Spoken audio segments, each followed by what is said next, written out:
మన జాతీయ గీతం జనగణమన విన్నప్పుడు ప్రతి భారతీయుడి గుండె గర్వంతో ఉప్పొంగుతుంది. ఆ ట్యూన్ వినగానే మనకు తెలియకుండానే ఒళ్ళు పులకరిస్తుంది. కానీ అలాంటి పవిత్రమైన జాతీయ గీతాన్ని ఎవరైనా తమ మతపరమైన పాటగా మార్చేస్తే మీకేమనిపిస్తుంది? ఇప్పుడు నేను మీకు చూపించబోయే వీడియో చూస్తే మన జాతీయ చిహ్నాలను ఎంత దారుణంగా అవమానిస్తున్నారో అర్థమై మీ రక్తం మరిగిపోవడం ఖాయం. ఈ మధ్య సోషల్ మీడియాలో ఒక వీడియో వైరల్ అవుతుంది.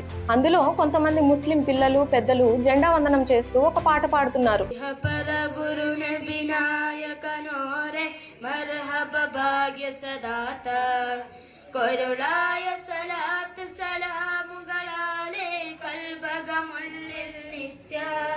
ఆశ్చర్యం ఏంటంటే ఆ పాట యొక్క ట్యూన్ అచ్చం మన జనగణమన ట్యూన్ లాగే ఉంటుంది. కానీ వాళ్ళు పాడుతున్న మాటలు మాత్రం వేరు. మన జాతీయ గీతాన్ని తీసేసి దాని స్థానంలో మలయాళం, అరబిక్ భాషల్లోని పదాలను ఉపయోగించి దాన్ని ఒక మతపరమైన పాటగా మార్చేశారు.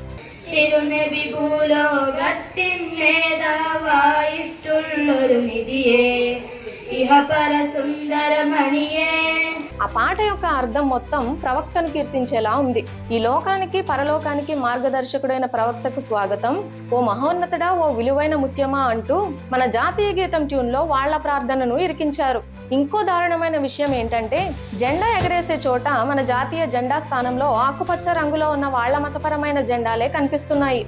మన రాజ్యాంగం సెక్యులరిజం పేరుతో ఇచ్చిన స్వేచ్ఛ ఇదేనా? జాతీయ గీతాన్ని ఒక మతపరమైన పాటగా మార్చుకోవడమా? దేశ గౌరవాన్ని పక్కన పెట్టి మతపరమైన జెండాలను ఎగరేయడమా? ఇది దేశాన్ని గౌరవించే పద్ధతేనా?